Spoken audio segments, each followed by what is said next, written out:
Mga kaanak ng Pinoy na bihag sa Ukraine, nananawagan sa pamahalaan na sana'y mapauwi na rin siya sa bansa.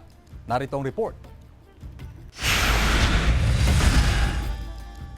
Nag-aalala si Ronnie sa sinapit ng kanyang nakatatandang kapatid na si Raymond Gumangan na nagpunta sa Russia upang maiangat sana ang kabuhayan ng pamilya sa Alcala, Pangasinan.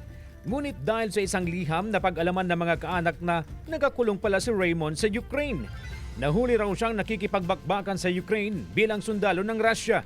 Namayat umano ang kanyang kapatid base sa isang video na kanilang napanood na humihingi ng tulong.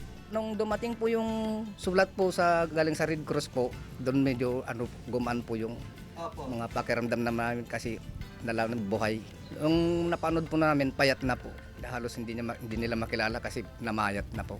Ayon sa anak ni Raymond na si Raymark, September ng 2024, nakapunta sa Russia ang kanyang ama. Sa online lamang umano nag-apply ng trabaho ang kanyang ama na dating nagtrabaho sa Pilipinas bilang isang security agent. Meron siya nakausap through online na hindi namin kilala. Hindi rin siya Pilipino. Siya yung contact ng father namin na tumulong mag-apply and makapunta sa Russia.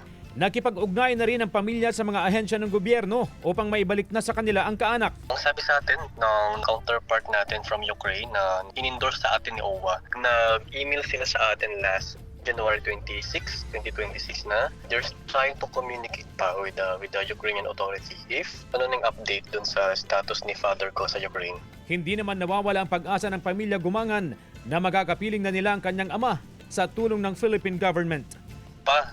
Kung nasaan ka man ngayon, we will try our best para mapauwi ka sa Pilipinas. Ginagawa namin lahat together with the Philippine government. Kasama si Ron Tanyedo, CJ Torida, One North, Central Luzon.